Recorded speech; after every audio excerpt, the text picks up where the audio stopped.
Lesson 1. Zainal Abidin, the great artist.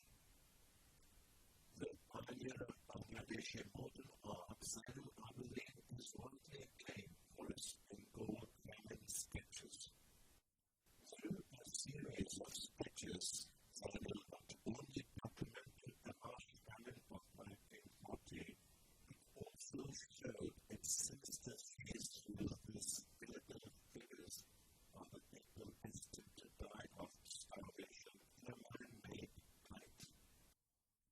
He depicted these extremely shocking pictures with human compassion.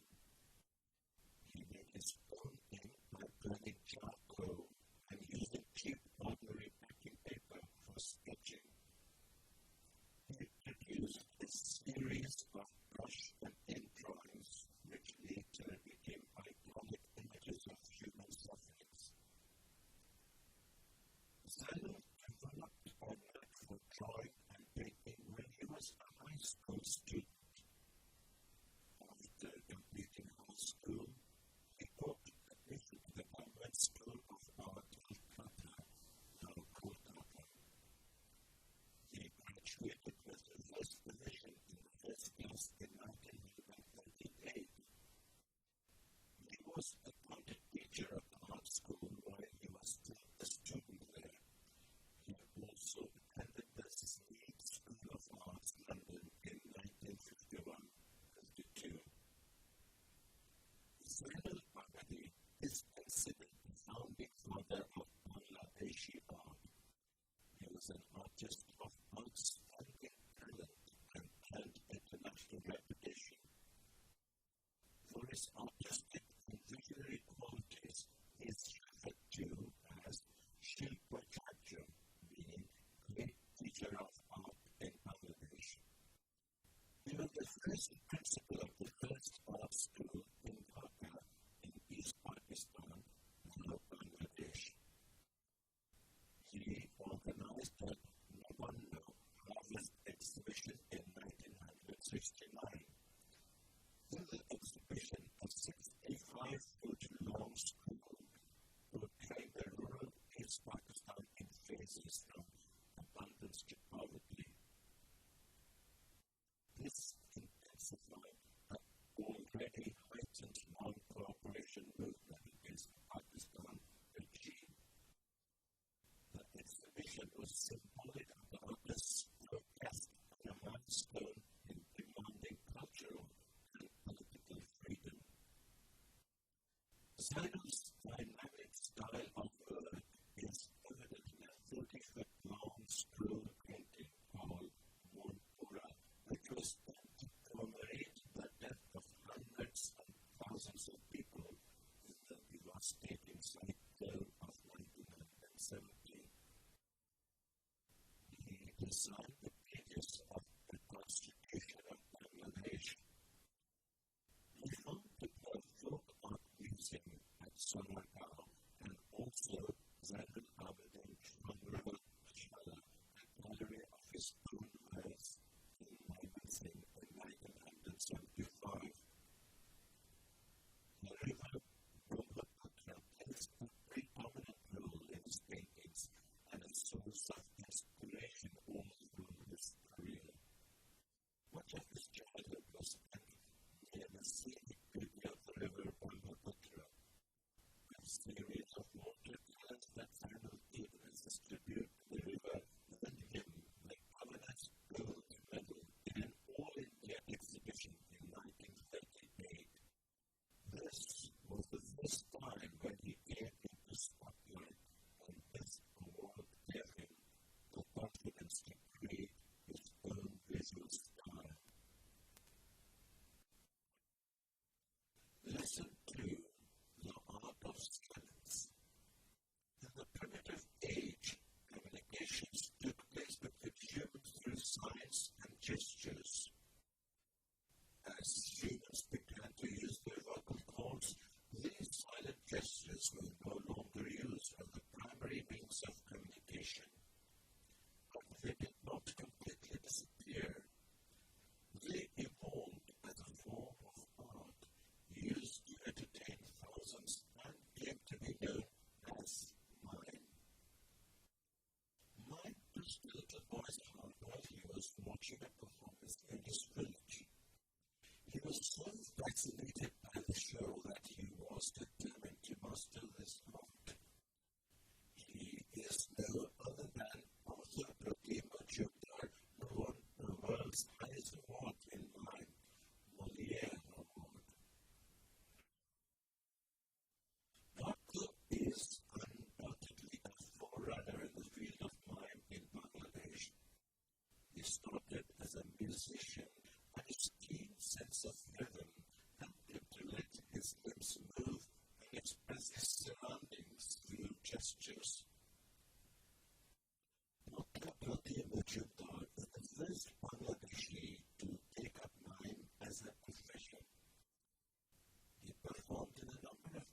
fashion shows in Bangladesh and gained popularity. In his time, Majumdar depicted the day-to-day life of the people. There was sadness, tears, as well as happiness and laughter. Majumdar's turning point of life came in 1979 when he was asked to give a solo performance in Bangladeshi Bukala Academy. The then French ambassador, Lord Moreau, happened to be among the audience. Monsieur Moreau noticed the talent in Majumdar. In 1981, the French government offered him a scholarship so that he could get professional training in mime. This was the first time that a student was granted a French scholarship in mime. Majumdar started his training under the legendary maestro Etienne Decroux. Through Decroux, he met another celebrated mime artist named Marcel Marceau. Marceau has transformed modern mime by taking it to an unimaginable height.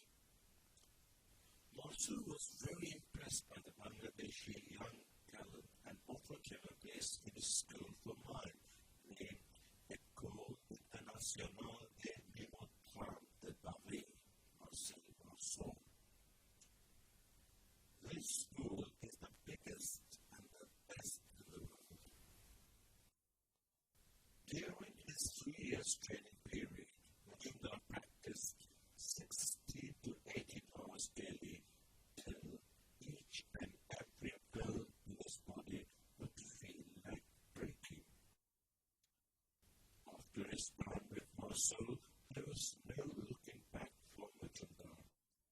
He staged solo performances in England, Belgium, Germany, Spain, Italy, and the USA. French, Canadian, and American TV channels enthusiastically aired his shows. Adapted from The Star, weekly publications of the Daily Star, 27 January 2012. Lesson 3. Flashback.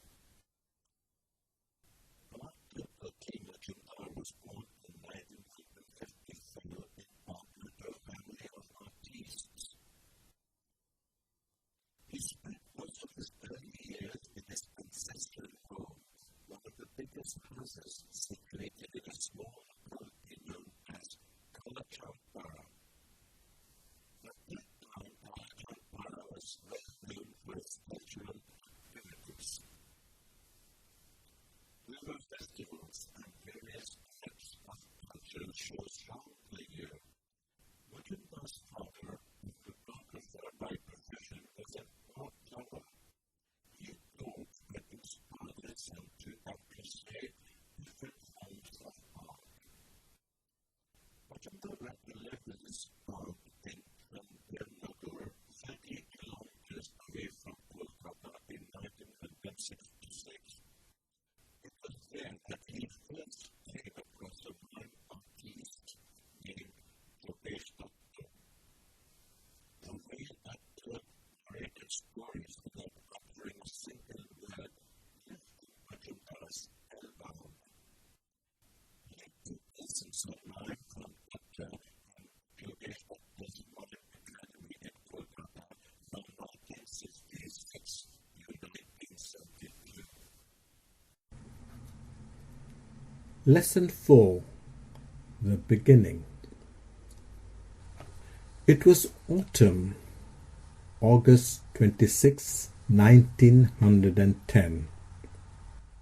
A little girl was born to an Albanian descent, rich Catholic merchant's family in a small town called Skopje, Macedonia. She was the youngest of the 3 siblings and was named Agnes Gongsha Bojakshiu. Who had known that this tiny little girl would one day become the servant of humanity, love, and serve the poorest of the poor, and become the mother of humanity. Yes, we are talking about none other than Mother Teresa. At the age of 12, she heard a voice from within her that urged her to spread the love of Christ. She decided that she would be a missionary. At the age of 18, she left her parental home. She then joined an Irish community of nuns called the Sisters of Loreto, which had missions in India. After a few months of training at the Institute of the Blessed Virgin Mary in Dublin, Mother Teresa came to India. On May 24, 1931, she took her initial vow as a nun. From 1931 to 1948, Mother Teresa taught geography and catechism, religious instructions, at St. Mary's High School in Kolkata, then Calcutta. However, the prevailing poverty in Kolkata had a deep impact on Mother Teresa's mind, and in 1948 she received permission from her superiors to leave the convent and devote herself to work among the poorest of the poor in the slums of Kolkata. Lesson 6. Love for Humanity. Mother Teresa was moved by the presence of the sick and dying on the streets of Kolkata. She founded the Home for the Dying Destitute and named it Nirmal Hriday, meaning pure heart. She and her fellow nuns gathered the dying people off the streets of Kolkata and brought them to this home. They were lovingly looked after and cared for. Since then, men, women and children have been taken from the streets and carried to Nirmal Hriday. These unloved and uncared for people get an opportunity to die in an environment of kindness and love. In their last hours, they get human and divine love and can feel they are also children of God. Those who survive, the missionaries of charities try to find jobs for them or send them to homes where they can live happily for some more years in a caring environment. Regarding commitment to family, Mother Teresa said, "Maybe in our own family we have somebody who is feeling lonely, who is feeling sick, who is feeling worried. Are we there? Are we willing to give until it hurts in order to be with our families, or do we put our interest first?" We must remember that love begins at home, and we must also remember that future of humanity passes through the family. Mother Teresa's work has been recognized throughout the world, and she has received a number of awards. These include the Pope John XXIII Peace Prize 1971, the Nehru Prize for Promotion of International Peace and Understanding 1972, the Balzan Prize 1978, the Nobel Peace Prize 1979, and the Bharat Ratna 1980. Mother Teresa died at the age of 87 on 5th September 1997. The world salutes her for her love and compassion for humanity. She has taught us how to extend our hand towards those who need our love and support, irrespective of creed, caste, and religion. Draped in a white and blue bordered sari, wrinkled face, ever soft eyes, and a saintly smile, is the picture of Mother Teresa in our mind. Lesson 7. The Visit of Apple. Stephen Paul Jobs, 24 February 1955, 5th October 2011, was popularly known as Steve Jobs, was the co-founder, chairman, and chief executive officer of Apple Incorporated.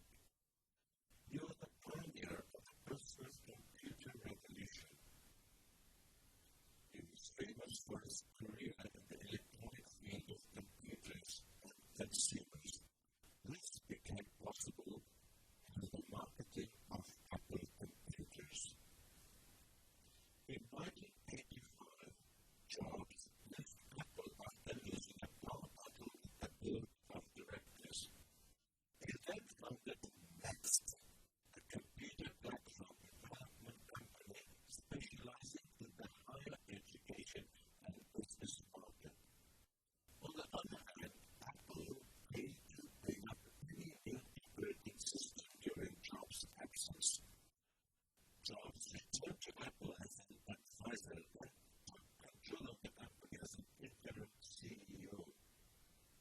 By 1998, Jobs brought back Apple to profitability from the verge of bankruptcy. He supervised the development of iMac, iTunes, iPod, iPhone, and iPad.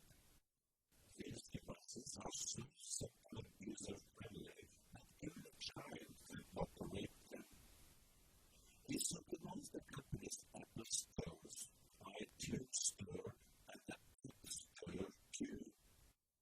The success of these products and services brought about steady financial returns for several years and pushed Apple to become the world's most valuable publicly traded company in 2011.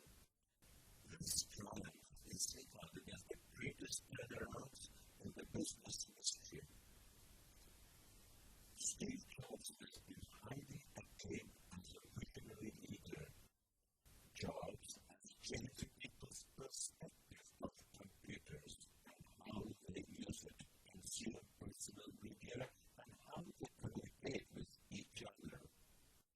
Hence, iBooks, iPhones, iPods, and iPads have become extremely popular. Jobs saw and felt the need of Wi-Fi in laptops. It is he who made Wi-Fi a standard feature of every laptop and of many other devices worldwide. So Jobs' dream to be anywhere, anytime became a reality. Jobs also co-founded and served as chief executive of Pixar Animation Studios. He became a member of the board of directors of Walt Disney Company in 2006. Then Disney acquired Pixar.